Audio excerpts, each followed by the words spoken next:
കാണൂല, അത് കാണുന്ന കൈയൊന്നും കാണൂല. ഏതായാലും ഈ പ്രമേയത്തിന്റെ മഹത്വം അൽഹംദുലില്ലാഹ് എല്ലാവരും ഏറ്റെടുത്തു, എല്ലാവരും സ്വീകരിച്ചു.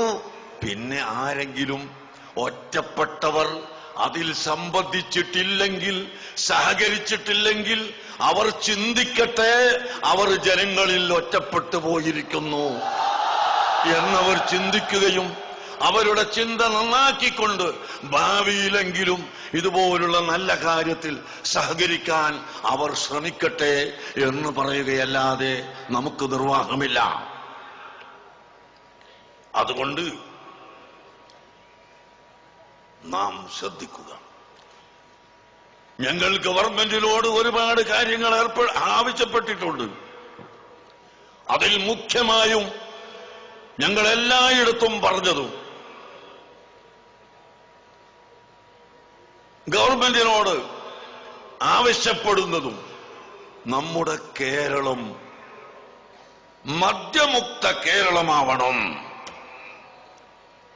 മദ്യം ഉപയോഗിക്കാത്ത കേരളമാവണം.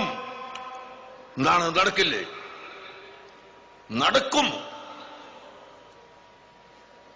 സാക്ഷര കേരളം എന്ന ഒരു സ്വപ്നം കാണുകയും ഗവൺമെന്റ് അതിനൊരു പദ്ധതി ആവിഷ്കരിക്കുകയും ചെയ്തപ്പോൾ പ്രതിപക്ഷവും ഭരണപക്ഷവും ഈ നാട്ടിലെ ജനങ്ങൾ മുഴുവനും ഒന്നായി അതിൽ സ്വീകരിച്ചതുകൊണ്ട് അൽഹംദുലില്ലാഹ് നമ്മുടെ കേരളത്തിന് സാക്ഷരത കൈവരിക്കാൻ സാധിച്ചില്ലേ? എന്നാൽ സാക്ഷരത, അക്ഷരത്തിന്റെ സാക്ഷരത ഉണ്ടായതുകൊണ്ട് മാത്രം ഇവിടെ പ്രയോജനമില്ല. മനുഷ്യന്റെ ആത്മാവും മനുഷ്യന്റെ ബുദ്ധിയും ഇവിടെ കാത്തു സൂക്ഷിക്കപ്പെടണം. മദ്യപാനത്തിലൂടെ, ലഹരിയിലൂടെ മനുഷ്യന്റെ ബുദ്ധി നഷ്ടപ്പെടുകയാണ്, മനുഷ്യന്റെ മനുഷ്യത്വം നഷ്ടപ്പെടുകയാണ്. ചെറുപ്പക്കാരാരെങ്കിലും അതിൽ പെട്ടുപോയിട്ടുണ്ടെങ്കിൽ അവർ സാഹചര്യത്തിന്റെ വെളിച്ചത്തിൽ അങ്ങനെ പോയവരാണ് എന്നല്ലാതെ അവർ ലഹരിയുടെ വാദികളാണെന്ന് ഞങ്ങൾക്ക് അഭിപ്രായമില്ല. ലഹരി നിർത്തണമെന്ന് പറയുന്നവരോട് അവർ എതിർക്കുമെന്നും ഞങ്ങൾക്ക് അഭിപ്രായമില്ല. ആരെങ്കിലും അങ്ങനെ ഉപയോഗിച്ചു പോകുന്നുവെങ്കിൽ തീർച്ചയായും അവർ സാഹചര്യത്തിന്റെ വെളിച്ചത്തിലാണ് അത് ഉപയോഗിക്കുന്നത്. അതുകൊണ്ട് ഇൻഷാ അല്ലാഹ് നമുക്കെല്ലാവർക്കും പ്രതിജ്ഞയെടുത്ത, നാം നേരത്തെ എടുത്ത പ്രതിജ്ഞയുടെ, പൊതുവായ പ്രതിജ്ഞയുടെ കൂട്ടത്തിലുള്ളതാണ് തിന്മക്കെതിരായി നാം എപ്പോഴും ഒന്നിക്കുമെന്ന പ്രതിജ്ഞ. ആ പ്രതിജ്ഞയിൽപ്പെട്ടതാണ് മദ്യപാനം, ലഹരി സാധനം ഉപയോഗിക്കുന്നത് നിർമ്മാർജ്ജനം ചെയ്യൽ. ഇൻഷാ അല്ലാഹ് ഗവൺമെന്റിനെ ഞങ്ങളതിൽ നിർബന്ധിപ്പിക്കും, ഞങ്ങൾ ആവശ്യപ്പെടും. ഗവൺമെന്റ്, ഏത് ഗവൺമെന്റ് ഭരിച്ചാലും ഈ മദ്യം വിൽക്കുന്നതിലൂടെ കോടികൾ ഉണ്ടാകുന്നു എന്ന നോട്ടമാണ് ഗവൺമെന്റിന് ഉണ്ടാകാറുള്ളത്. പക്ഷേ 10 കോടി ലഭിക്കുന്നുവെങ്കിൽ 20 കോടി അതുകൊണ്ട് ചെലവായി പോകുന്നു എന്നത് ആരും ചിന്തിക്കാറില്ല. കാൻസർ രോഗികൾ വർദ്ധിക്കുന്നു, കിഡ്നി നഷ്ടപ്പെട്ടവർ വർദ്ധിക്കുന്നു, മറ്റനേകം രോഗങ്ങൾ വർദ്ധിക്കുന്നു. മദ്യനിർമ്മാണശാലയിൽ മരിച്ചു പോകുന്നവരുടെ എണ്ണം, അവർക്ക് നഷ്ടപരിഹാരം, അങ്ങനെ നോക്കിയാൽ 10 കോടി ലഭിക്കുന്നുവെങ്കിൽ 20 25 കോടി രൂപ അതിന്റെ പേരിൽ നഷ്ടം വരികയാണ്.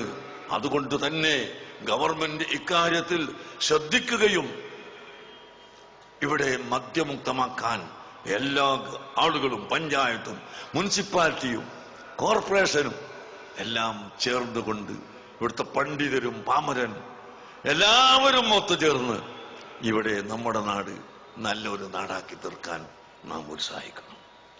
ലാ തശ്റബുൽ ഖംറ ഫഇന്ന ശുർബൽ ഖംറി റഅ്സു കുല്ലി ഫാഹിഷ. നിങ്ങൾ കള്ളു കുടിക്കരുതേ, കള്ളുകുടി എല്ലാ നീചനികൃഷ്ടമായ പ്രവർത്തനത്തിന്റെയും ഉത്ഭവമാണ് എന്ന് നബി സല്ലല്ലാഹു അലൈഹി വസല്ലം തങ്ങൾ പഠിപ്പിച്ചിട്ടുണ്ട്. അതുകൊണ്ട് കള്ളുകുടി നിർമ്മാർജ്ജനം നമ്മുടെ ലക്ഷ്യമാണ്. ഞങ്ങൾ ഇന്നത്തോടുകൂടി ഈ യാത്ര കഴിഞ്ഞ് നിർത്തുകയല്ല. ഇൻഷാ അല്ലാഹ് നിരന്തരമായ പ്രവർത്തനം ഇവിടെ പ്രവർത്തിക്കുക തന്നെ ചെയ്യും. ഈ നാട് നന്നാക്കിയെടുക്കുന്നതിന് എല്ലാ പ്രവർത്തനങ്ങളും ചെയ്യും. പുകവലി, എന്റെ ചെറുപ്പത്തിൽ ഒരു കല്യാണ സദ്യയുണ്ടെങ്കിൽ സിഗരറ്റും ബീഡിയും ഒന്നായിട്ട് ഇങ്ങനെ പാത്രത്തിലിട്ട് വെക്കലായിരുന്നു. ഇന്ന് അതൊക്കെ എടുക്കപ്പെട്ടു പോയി. പുകവലിക്കുന്നവർ 95% ഇല്ലാതെയായി. 5% 2% കുറഞ്ഞു. നാം പരിശ്രമിച്ചാൽ നടക്കും. നമ്മുടെ SSFന്റെ വിദ്യാർത്ഥികൾ പല പ്രാവശ്യം ഈ പുകവലിക്കെതിരായ പ്രവർത്തനം നടത്തുകയും ക്യാമ്പയിൻ സംഘടിപ്പിക്കുകയും എല്ലാം ചെയ്തത് ഇവിടെ എല്ലാവർക്കും അറിയാം. അങ്ങനെ നാം ഒത്തുചേർത്തുകൊണ്ട് പ്രവർത്തിക്കുന്ന പക്ഷം നമുക്കത് സാധിക്കും. അഴിമതിയും അതുപോലുള്ള സംഭവങ്ങളും ഇന്ന് നിത്യത്തൊഴിലായിരിക്കുകയാണ്. മനുഷ്യർക്കിടയിൽ കൃപയില്ല, സ്നേഹമില്ല. ഞാൻ എന്റെ പ്രസംഗം നീട്ടുന്നില്ല. 2 ദിവസം മുമ്പ് നിങ്ങൾ സിറാജ് വായിച്ചിട്ടുണ്ടാകും. ഭർത്താവ് ഭാര്യയെ കുത്തിക്കൊന്ന്, ഭർത്താവ് എവിടെയോ പോയി, ജയിലിലായി പോയി. 1 വയസ്സായ കുട്ടിയും 2.5 വയസ്സായ മറ്റൊരു കുട്ടിയും, ആ 2 കുട്ടികളെയും ഏറ്റെടുക്കാൻ ആളില്ലാതെ അവസാനം ഞങ്ങൾ മർക്കസ് സഖാഫത്തി സുന്നിയ ആ 2 കുട്ടികളെയും ഏറ്റെടുത്തുകൊണ്ട് വയനാട്ടിലെ ഞങ്ങളുടെ സ്ഥാപനത്തിൽ കൊണ്ടുപോയി ഇപ്പോൾ വളർത്തുകയാണ്. അങ്ങനെ സ്വന്തം ഭാര്യയെ കുത്തിക്കൊല്ലുന്നവർ, ഭർത്താവിന് മരുന്ന് കൊടുത്ത് കൊല്ലുന്നവർ, സ്വന്തം മക്കളെ പെൺകുഞ്ഞായതിന്റെ പേരിൽ കൊല്ലുന്നവർ, ഇങ്ങനെ ധാരാളം അധാർമികമായ പ്രവർത്തനം ഇവിടെ വളർന്നു വരികയാണ്. അരാജകത്വം വളർന്നു വരികയാണ്. ഇതിനെതിരായി നാം ഒന്നിക്കണം, നാം പ്രവർത്തിക്കണം. ഇത് മാത്രമാണ് ഞങ്ങൾക്ക് നിങ്ങളോട് പറയാനുള്ളത്. ഞാൻ എന്റെ പ്രസംഗം നിർത്തട്ടെ. ഈ കേരള യാത്ര നടത്തിയത് നിങ്ങൾക്കൊരു രാഷ്ട്രീയ സംഘടന രൂപീകരിക്കാനാണോ എന്ന് ചിലരൊക്കെ സംശയം ചോദിച്ചു. വ്യക്തമായി പറയുന്നു, ഞങ്ങൾ രാഷ്ട്രീയ സംഘടന രൂപീകരിക്കാൻ അല്ല. മാത്രമല്ല, കുറെ കാലം മതസംഘടനയായി നടന്ന് അവസാനം അതൊരു രാഷ്ട്രീയ സംഘടനയായി രൂപപ്പെടുന്നതിനോട് ഞങ്ങൾക്ക് എതിർപ്പുമാണ്. അതാണ് ഇവിടെ ചിലപ്പോൾ കണ്ടുവരുന്നത്. പക്ഷെ ഇത് പറയുമ്പോൾ ആരും തെറ്റിദ്ധരിക്കരുത്, ഞങ്ങൾക്ക് രാഷ്ട്രീയമായ ഒരു വീക്ഷണം ഇല്ലാത്തവരാണ് എന്നാരും തെറ്റിദ്ധരിക്കണ്ട. ഞങ്ങൾക്ക് ഈ കാണുന്ന സ്നേഹ സംഘം 25,000, അതുപോലെ മറ്റ് ലക്ഷങ്ങൾ ഞങ്ങളുടെ ആക്റ്റീവ് പ്രവർത്തകർ, SYSന്റെയും SSFന്റെയും പ്രവർത്തകർ, സാധാരണക്കാർ, അവർക്ക് രാഷ്ട്രീയമായ ചിന്താഗതി എങ്ങനെ വേണമെന്ന് ശരിയായ നിലക്ക് ഞങ്ങൾ പഠിപ്പിക്കുകയും മനസ്സിലാക്കുകയും ചെയ്ത് അതിനുള്ള സംവിധാനം ഞങ്ങൾക്കുണ്ട്. അതാണ് രാഷ്ട്രീയം, ഞങ്ങളുടെ രാഷ്ട്രീയം. ആ രാഷ്ട്രീയമുണ്ട് എന്ന് പറഞ്ഞതുകൊണ്ട് വീണ്ടും ആരും അർത്ഥം വെക്കണ്ട ഇവിടെ രാഷ്ട്രീയം രൂപീകരിക്കുമെന്ന്. അങ്ങനെ രാഷ്ട്രീയം രൂപീകരിക്കാതെ തന്നെ ഞങ്ങളുടെ രാഷ്ട്രീയം ഞങ്ങൾ ഇവിടെ നടപ്പിൽ വരുത്തും. രാഷ്ട്രീയം അങ്ങോട്ട് പോയിക്കോ, എന്തു ആവാം എന്ന് ആ തോന്നലാർക്കും വേണ്ട. രാഷ്ട്രീയമില്ല എന്ന് പറഞ്ഞാൽ പിന്നെ എന്തുമാവാം, ഇവരെ നമുക്ക് പരിഗണിക്കേണ്ടതില്ല എന്ന് ആരും ധരിക്കണ്ട. ഞങ്ങൾക്ക് വ്യക്തമായ രാഷ്ട്രീയത്തിൽ ഞങ്ങൾക്ക് വ്യക്തമായ നയമുണ്ട്, വ്യക്തമായ രീതിയുണ്ട്, വ്യക്തമായ ശൈലിയുണ്ട്. അത് ശരിക്കും പഠിച്ചിട്ടുള്ളവരാണ് നമ്മുടെ വിദ്യാർത്ഥികൾ, നമ്മുടെ യുവജനങ്ങൾ, നമ്മുടെ സഹോദരങ്ങൾ എന്ന് ഞാൻ ഈ സമയത്ത് പറയാൻ ആഗ്രഹിക്കുകയാണ്. പക്ഷേ ഞങ്ങൾ ഒരു ഭൗതികമായ താല്പര്യത്തിന് വേണ്ടിയല്ല ഈ യാത്ര നടത്തിയത്, രാഷ്ട്രീയമായ നേട്ടത്തിന് വേണ്ടിയല്ല ഈ യാത്ര നടത്തിയത്, ഏതെങ്കിലും ഒരു കക്ഷിയെ അധികാരത്തിൽ കയറ്റാൻ വേണ്ടിയല്ല, മറ്റൊരു കക്ഷിയെ ഇറക്കാൻ വേണ്ടിയല്ല. ഞങ്ങൾക്ക് അങ്ങനെയുള്ള യാതൊരു ലക്ഷ്യവും ഞങ്ങളുടെ ഈ യാത്രയിൽ ഇല്ല എന്ന് മാത്രം പറഞ്ഞുകൊണ്ട് ഞാൻ എന്റെ പ്രസംഗം നിർത്തട്ടെ. ഒടുവിലായി എന്റെ സഹോദരങ്ങളോട് ഒറ്റ വാക്ക് പറയാനുള്ളത്, ഇദാ ജാഅ നസ്റുല്ലാഹി വൽ ഫത്ഹു വറഅയ്ത അന്നാസ യദ്ഖുലൂന ഫീ ദീനില്ലാഹി അഫ്വാജാ ഫസബ്ബിഹ് ബിഹംദി റബ്ബിക വസ്തഗ്ഫിർഹു ഇന്നഹു കാന തവ്വാബാ.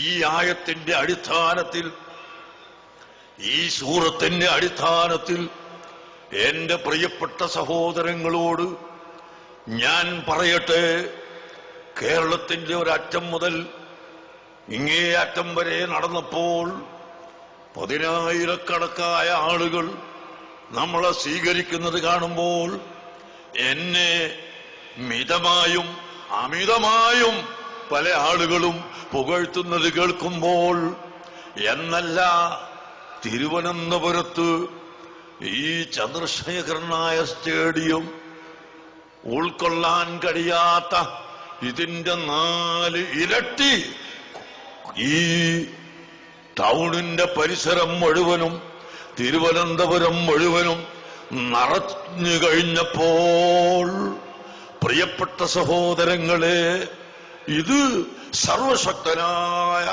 അല്ലാഹുവിന്റെ തൗഫീഖ് മാത്രമാണ്, അവന്റെ സഹായം മാത്രമാണ് എന്ന് നമ്മളെല്ലാവരും കരുതണം.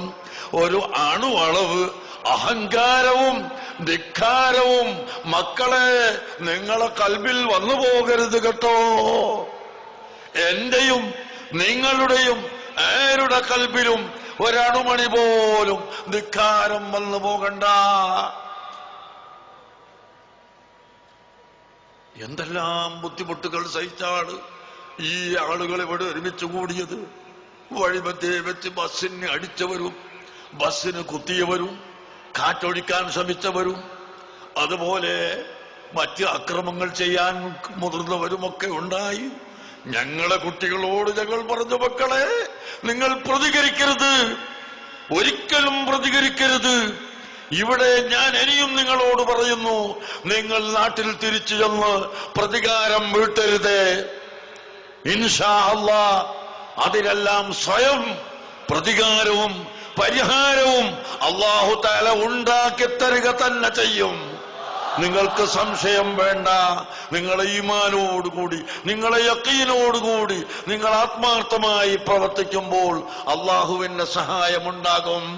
ഇദാ ജാഅ നസ്റുല്ലാഹി വൽ ഫത്ഹു, അല്ലാഹു തആല ഖുർആനിൽ നമ്മളെ പഠിപ്പിക്കുന്നു, അല്ലാഹുവിന്റെ സഹായവും അല്ലാഹുവിന്റെ ഭാഗത്തുനിന്ന് ഇതുപോലുള്ള വല്ല വിശാലതയും നമുക്ക് ലഭിച്ചു കഴിഞ്ഞാൽ, وَرَأَيْتَ النَّاسَ يَدْخُلُونَ فِي دِينِ اللَّهِ أَفْوَاجًا, അല്ലാഹുവിന്റെ ദീനിലേക്ക്, ഇതുപോലുള്ള സംഭവങ്ങളിലേക്ക് ജനങ്ങൾ കൂട്ടം കൂട്ടമായി കടന്നു വരുന്നത് കണ്ടാൽ, ധാരാളം ആളുകൾ തടിച്ചു കൂടുന്നത് കണ്ടാൽ, അവിടെ കിബിർ തടിച്ചു പോകല്ലേ, അഹങ്കരിച്ചു പോകല്ലേ. മറിച്ച് എന്താണ് ചെയ്യേണ്ടത്? ഫസബ്ബിഹ് ബിഹംദി റബ്ബിക വസ്തഗ്ഫിർഹു, അല്ലാഹുവിനോട് പൊറുക്കൽ ചോദിക്കുക, അല്ലാഹുവിനെ സ്തുതിക്കുക, അല്ലാഹുവിന് തസ്ബീഹ് ചെല്ലുക,